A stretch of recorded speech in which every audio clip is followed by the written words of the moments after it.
What's one moment in your life that changed everything in your family? I still recall with crystal clarity the afternoon when the absence of a wedding invitation struck me like a carefully veiled insult delivered through the most polished channels because my mother, Linda Harper, had phoned me from her impeccably designed kitchen in our quiet Ohio suburb, the one boasting those gleaming marble counters she loved to showcase in her endless stream of Facebook updates, and without any preamble or softening words,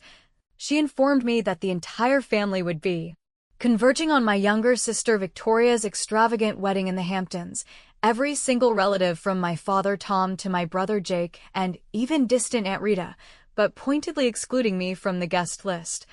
And when I mustered the courage to inquire about the reason behind this deliberate omission in a voice that trembled only slightly with the effort to remain composed, she let out a sigh heavy with implied judgment, explaining that my presence would simply ruin the carefully curated aesthetic of the event, my everyday jeans and unpretentiously tousled hair standing in stark, unflattering contrast to the sophisticated elegance she had meticulously planned for Victoria's $750,000 celebration,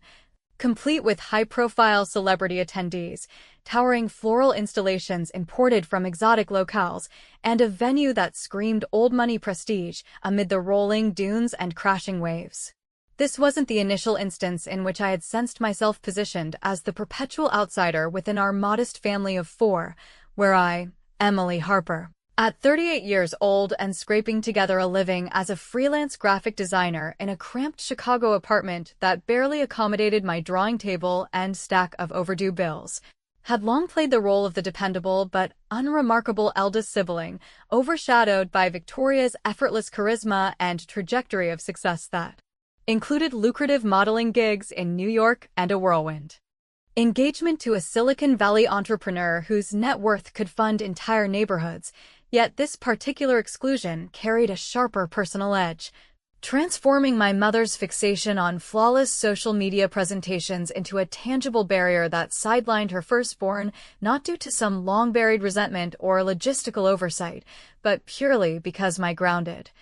unfiltered appearance threatened to disrupt the idealized narrative she had scripted around Victoria's ascent to matrimonial bliss. In my mind's eye, I could already envision the unfolding spectacle with vivid, almost painful detail, my father enduring his ill-fitting rented tuxedo with the same stoic discomfort he displayed at every formal occasion,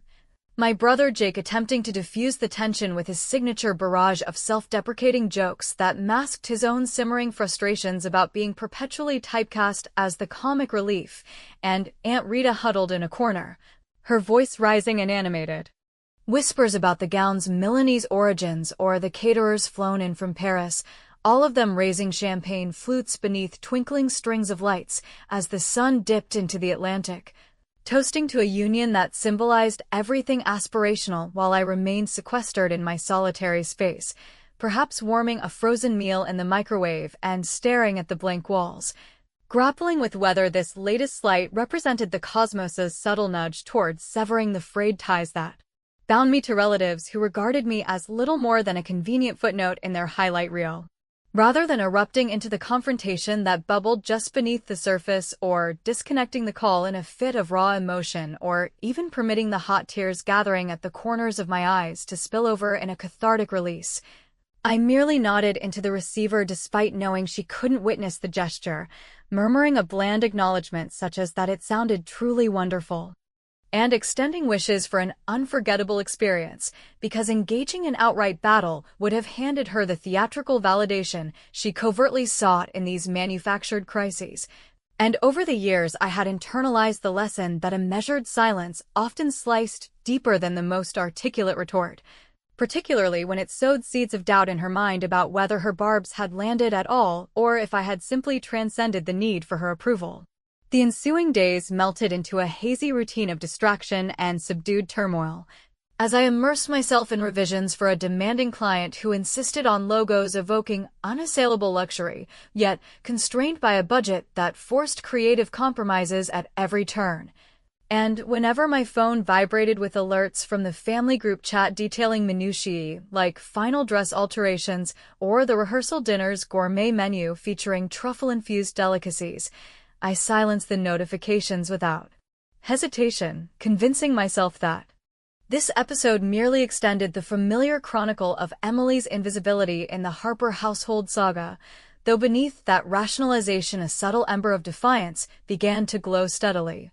The sort that doesn't flare into immediate conflagration, but accumulates heat patiently until encountering the precise catalyst to unleash its full potential. Humor served as my reluctant ally in navigating the emotional undercurrents, evident in the wry exchange I shared with my closest confidant Sarah during our weekly coffee ritual, where I quipped that at least my exclusion spared me the ordeal of feigning enthusiasm amid hours of vapid banter with Victoria's cadre of elitist acquaintances who had once mistaken me for hired staff at a backyard barbecue gathering.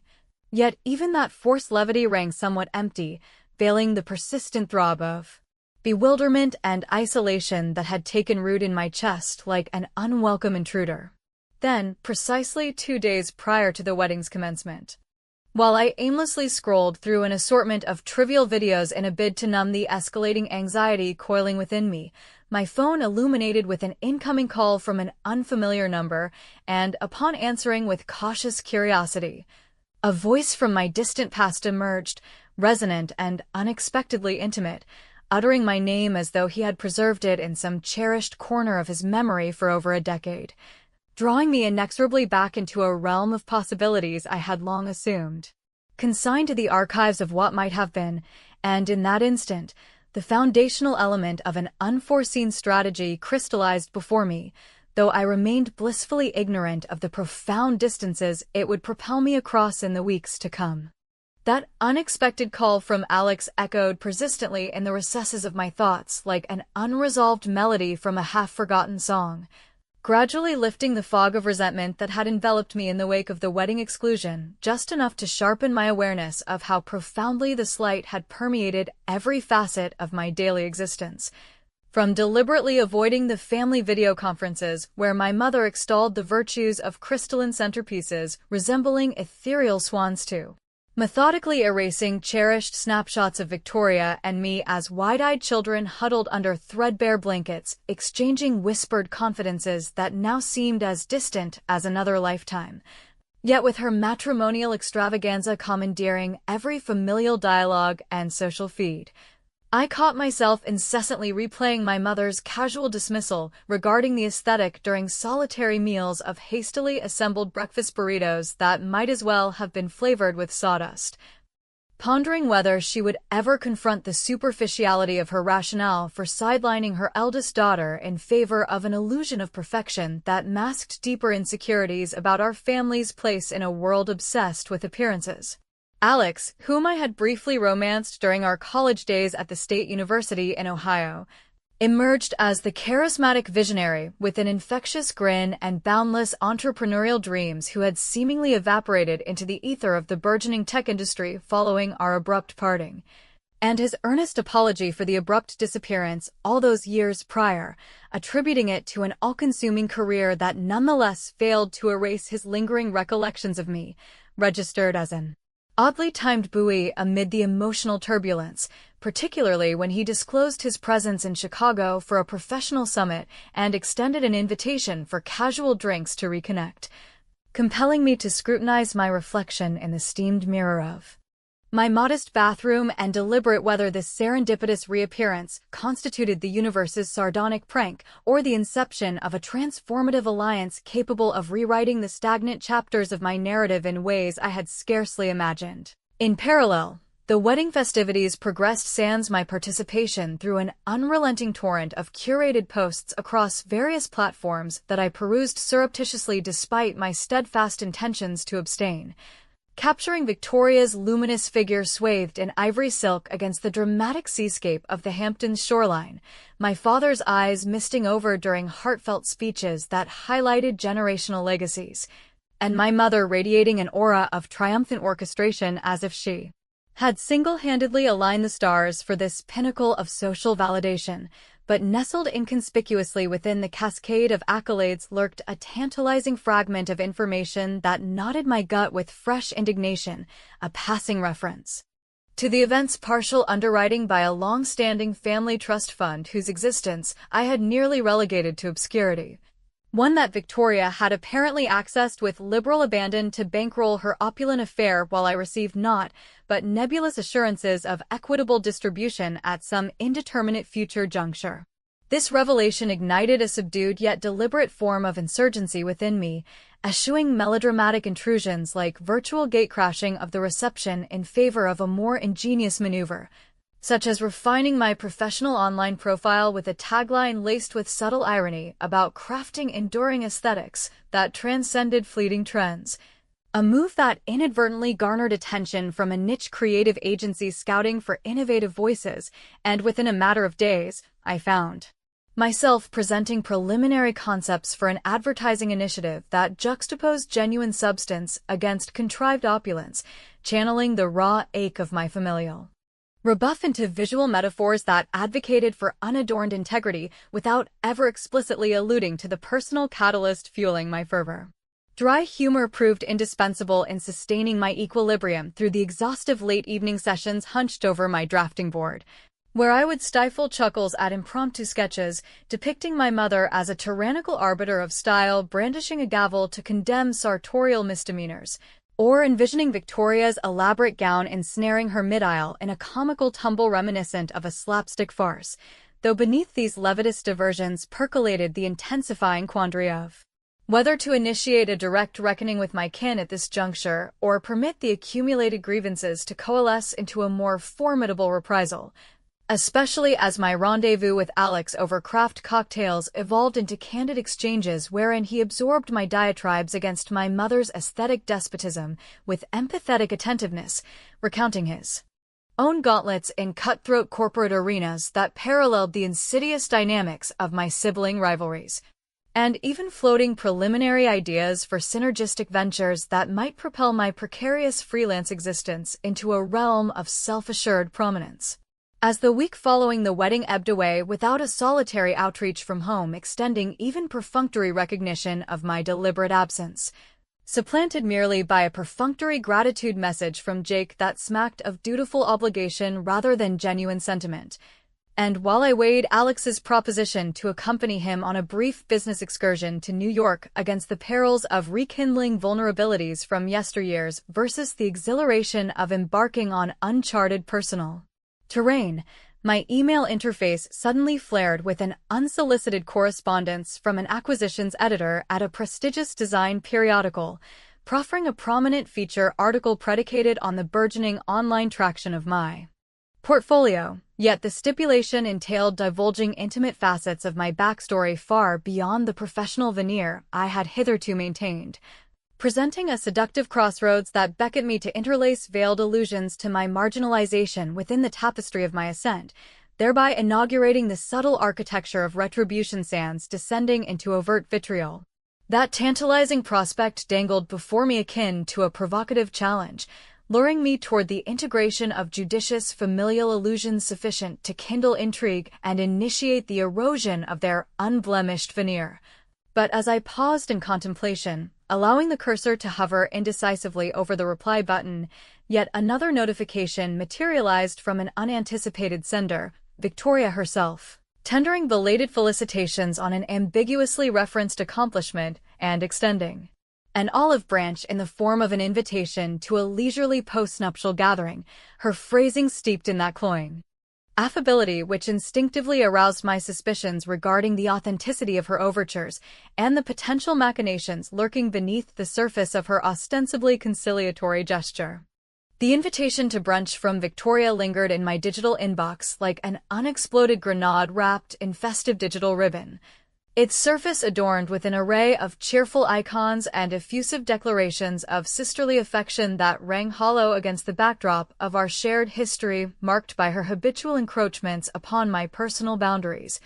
from the teenage escapades where she would borrow my favorite outfits only to return them marred by spills or tears to the more recent professional skirmishes in which she had intercepted promising opportunities with a disarming smile and a breezy explanation that left me grasping at explanations for my stalled momentum.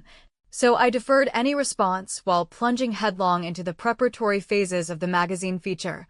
selectively disclosing fragments of my narrative that alluded to the chronic underappreciation within my familial sphere without pinpointing individuals or delving into accusatory specifics, and as the preliminary draft returned with provocative headlines framing my trajectory as a testament to perseverance amid overlooked potential, a surge of anticipatory satisfaction coursed through me, envisioning the nuanced reprisal unfolding as a series of understated revelations that would erode their facade of flawless harmony far more effectively than any explosive outburst ever could. Alex solidified his role as an anchoring force amid this escalating maelstrom of introspection and ambition. Our impromptu coffee interludes blossoming into extended evening repasts where he absorbed my impassioned monologues about my mother's reign of aesthetic absolutism, with a blend of quiet solidarity and insightful parallels drawn from his own odysseys through the viper pits of venture capital negotiations, and when he eventually broached the subject of rekindling our connection on a more permanent basis during a contemplative promenade along the shimmering expanse of Lake Michigan under a canopy of twilight stars. I assented not from a place of impulsive rebound, but from the recognition that his pragmatic drive and unwavering support offered a potent counterbalance to the vapid pretensions that had long dominated my family's interactions.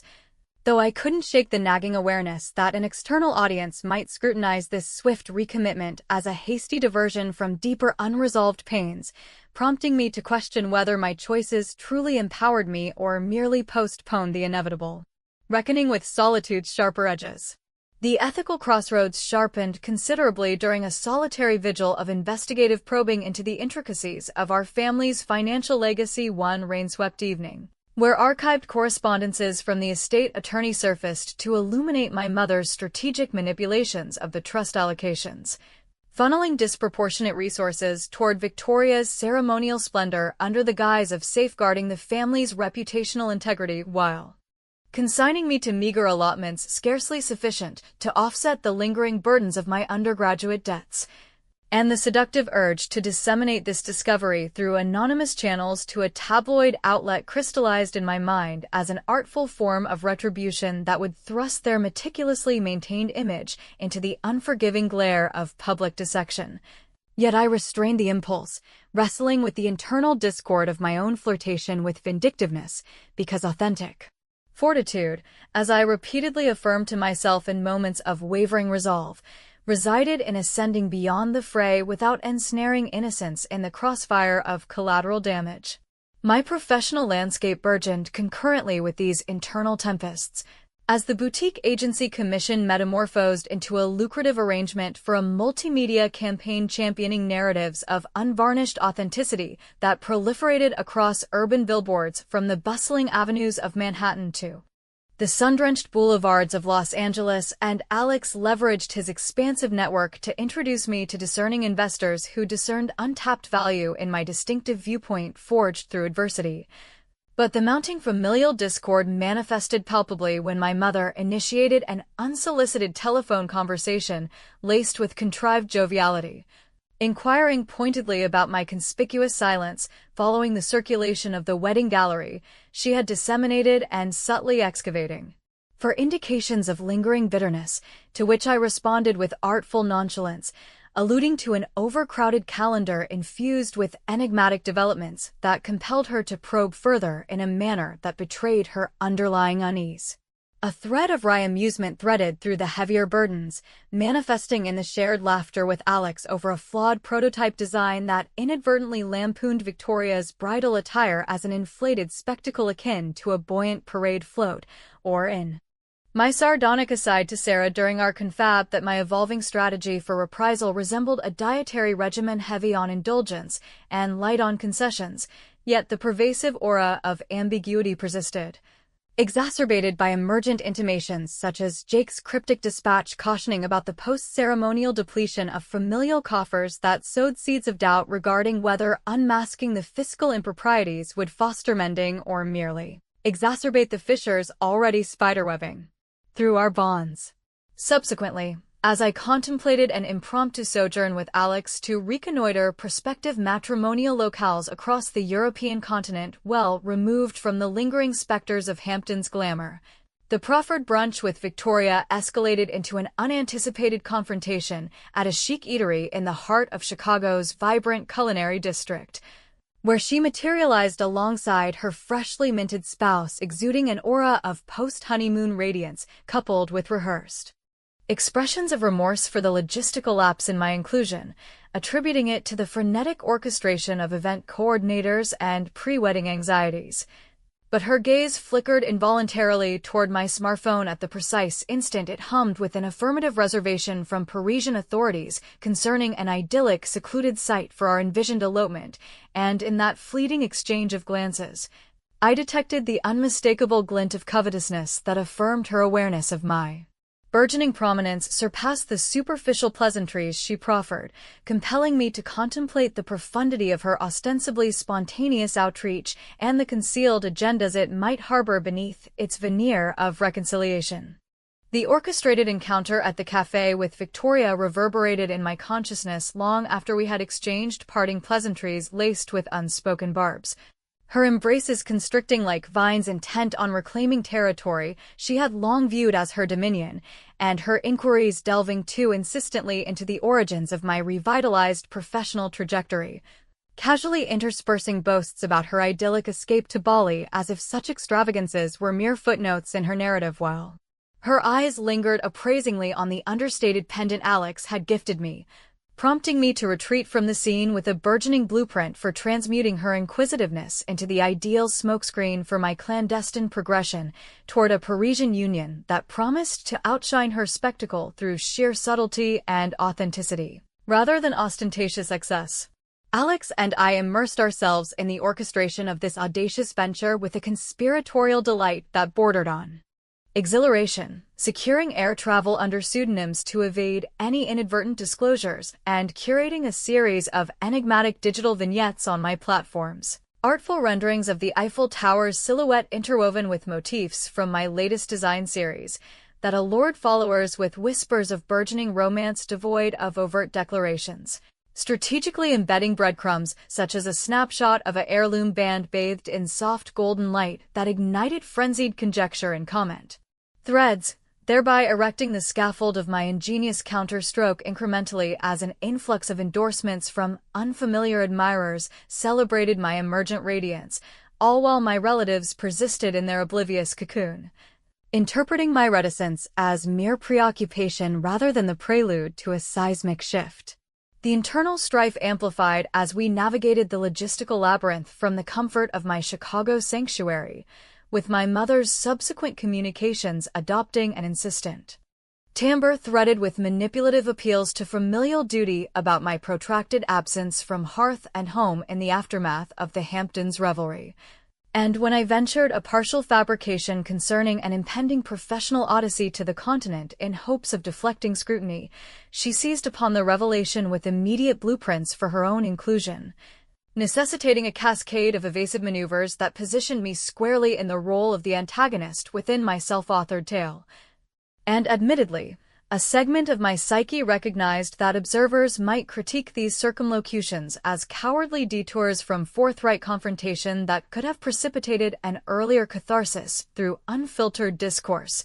Yet clutching the reins of secrecy conferred a profound sense of agency, transforming the meticulously calibrated reprisal into an instrument of empowerment honed over years of acquiescent obscurity. An unforeseen pivot disrupted our preparations midway through the itinerary refinement when Jake reached out in a state of evident distress, divulging fragments of an overheard altercation between my mother and Victoria centered on the precipitous evaporation of the trust reserves in the wake of the ceremonial outlays,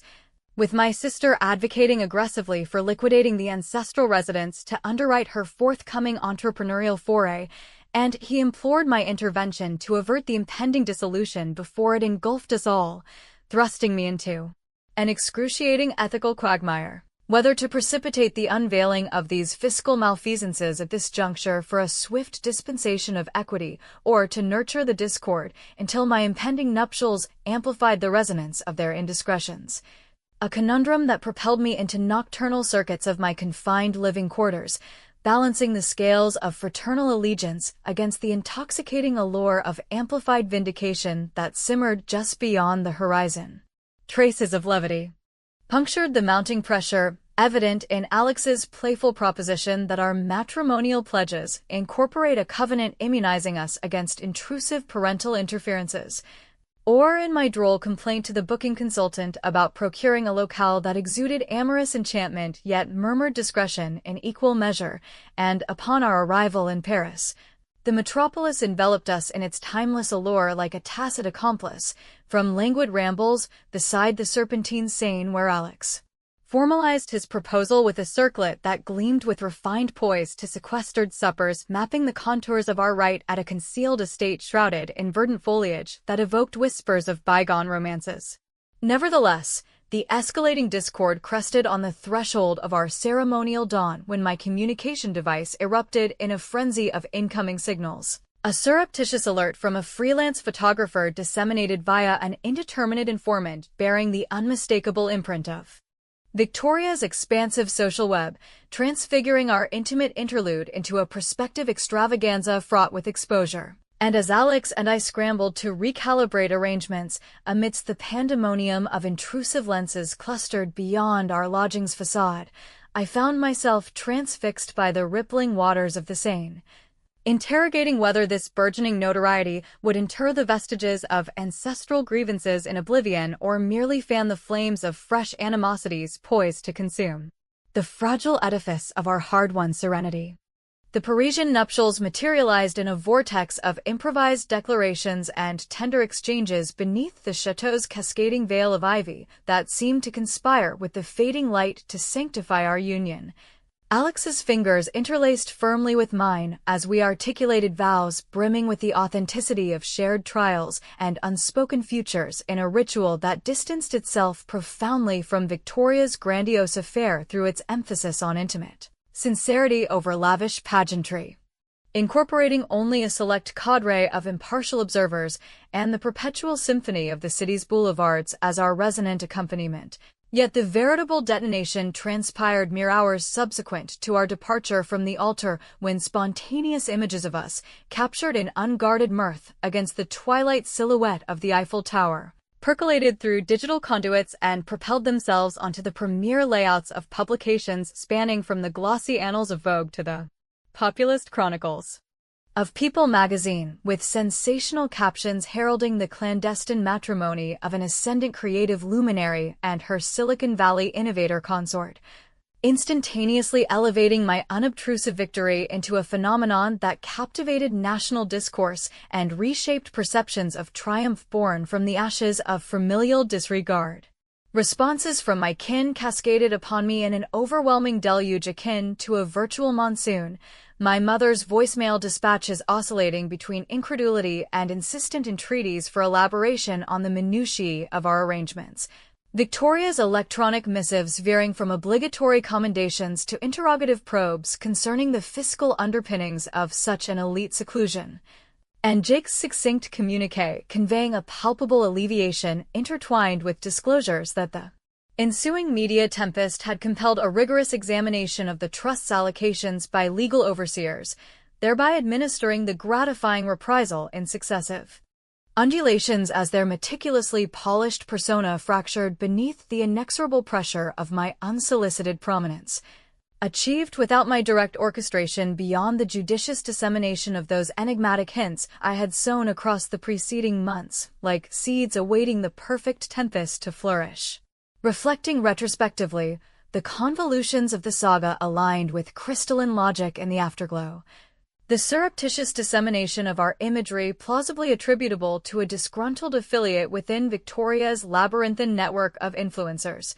The fiscal transparency compelled by the narrative's viral momentum synchronizing impeccably to underscore the poignant disparity between her profligate expenditures and my self-forged elevation, and Alex's understated admission that he had discreetly apprised a sympathetic journalistic contact to steer the reportage toward affirmative portrayals, interweaving our partnership into a compelling archetype of enduring affection that elicited approbation from hypothetical spectators, even as they might have contested the validity of my prior reticences. Those deliberate withholdings that permitted the resentments to mature until blossoming into an indomitable fortress of self-determination. Strands of ironic amusement permeated the ensuing commotion, surfacing in the mutual amusement derived from my mother's fumbling endeavor to insinuate herself into our postponed celebratory assembly via a glitchy video link where her erstwhile critiques of stylistic dissonance evaporated in favor of effusive accolades that bordered on obsequious, or in my contemplative musing that the City of Light had inadvertently sabotaged more than one meticulously staged familial tableau by illuminating truths too glaring to conceal, yet the pervasive indeterminacy coalesced as the festivities tapered into quieter rhythms, with Victoria advancing a proposal for an exhaustive familial conclave to ventilate accumulated grievances in a forum ostensibly geared toward restoration, her articulation carrying an undercurrent of resolve that intimated she might not relinquish the perceived encroachment upon her dominion without contention. And as Alex and I absconded for an elongated interlude of marital bliss amid the undulating vineyards beyond the metropolis, I ruminated on whether substantive retribution entailed the forging of renewed alliances or merely striding with augmented assurance through the persistent gloom projected by those who had once diminished my silhouette. Ultimately, as the periodical spotlights dimmed into archival footnotes and the initial frenzy subsided into episodic recollections, the lingering interrogatives endured with a tenacity that transcended the ephemera of headlines. Had my acquiescent nod in the face of that initial rebuff concealed a nascent blueprint for this orchestrated resurgence, or had Providence merely extended the platform at the opportune instant when my readiness converged with circumstance, fostering an open-ended meditation on whether the sinews of kinship yield to reconfiguration under such unrelenting illumination or fracture irreparably.